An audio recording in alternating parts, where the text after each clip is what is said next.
Bonjour à tous, aujourd'hui on plonge dans un outil de sécurité réseau hyper puissant. Pensez-y comme à un service de sécurité d'élite, mais pour vos données. Alors pour bien comprendre, on va commencer avec une petite image. Une liste de contrôle d'accès standard, ce qu'on appelle une ACL, c'est un peu comme le videur à l'entrée d'une boîte de nuit. Le videur de base, quoi. Il regarde juste d'où vient le trafic. C'est un peu léger, non? Mais alors, l'ACL étendue, c'est une autre paire de manches. Elle, c'est le service de sécurité d'élite. Et pour décider qui a le droit d'entrer, elle ne se contente pas de regarder la provenance. Non, non, elle va poser 4 questions. 4 questions absolument cruciales. La première question, c'est tout simple. Qui êtes-vous? En gros, c'est l'adresse IP source. L'ACL étendue vérifie d'où vient le trafic, exactement comme sa petite sœur, l'ACL standard. Ensuite, deuxième question, où allez-vous? Là, il s'agit de l'adresse IP de destination. L'ACL veut savoir quelle est la cible, la destination finale de ce trafic. Troisième question, et ça devient plus précis, quel est le motif de votre visite?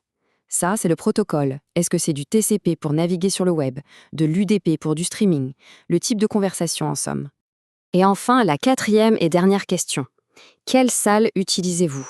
Ça, c'est le numéro de port. C'est hyper spécifique. On parle du service exact, comme le port 80 pour le web en HTTP, ou, bien plus courant aujourd'hui, le port 443 pour le HTTPS. Alors un conseil qui vient directement des produits métiers, et c'est vraiment le truc à retenir. Avant même de penser à écrire une seule ligne de code, il faut tout planifier. Le mieux, c'est de faire un tableau. Ça peut paraître bête, mais ça évite tellement d'erreurs et ça rend la politique de sécurité limpide. Ok, assez de théorie. On va voir comment ça marche en pratique. Mettons-nous en situation. Mission du jour. Empêcher tout un département d'accéder à un serveur ultra sécurisé.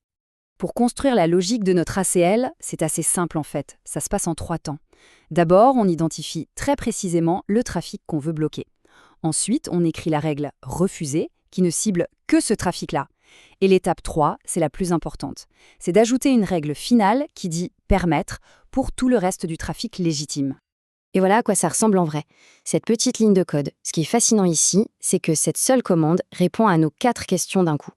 C'est elle qui bloque très spécifiquement le trafic qu'on ne veut pas voir passer.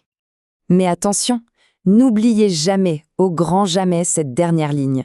C'est simple, sans elle, l'ACL ne bloquerait pas juste le trafic qu'on a ciblé, non, elle bloquerait absolument tout. Et ça, c'est la tuile. Ok, on a vu une ACL en action, c'est bien. Maintenant, passons à 3 conseils de pro, 3 règles d'or que tout administrateur réseau doit avoir en tête. Première règle, appliquer l'ACL au plus près de la source. Pourquoi? Parce que les ACL étendues sont tellement précises qu'on peut se le permettre. On filtre le trafic à la racine et hop, on évite de surcharger le réseau inutilement. C'est bien plus efficace. Deuxième point, et c'est un piège classique. Il faut savoir que chaque ACL, par défaut, se termine par une ligne invisible, une ligne secrète qui dit « refuser tout le reste ». C'est pour ça que notre fameuse ligne « Permit IP any » est vitale. Sans elle, cette règle cachée bloque tout ce qu'on n'a pas explicitement autorisé. Et enfin, troisième et dernier conseil, mais on l'a déjà un peu dit, planifiez avant de taper. Sérieusement. Prenez une feuille, un tableau blanc, ce que vous voulez, et dessinez vos règles. Ça prend 5 minutes et ça peut faire gagner des heures de prise de tête à chercher pourquoi rien ne marche. Donc pour résumer tout ça, le point essentiel à retenir, c'est que les ACL étendues offrent un contrôle chirurgical. Elles posent les bonnes questions, source, destination, protocole et port.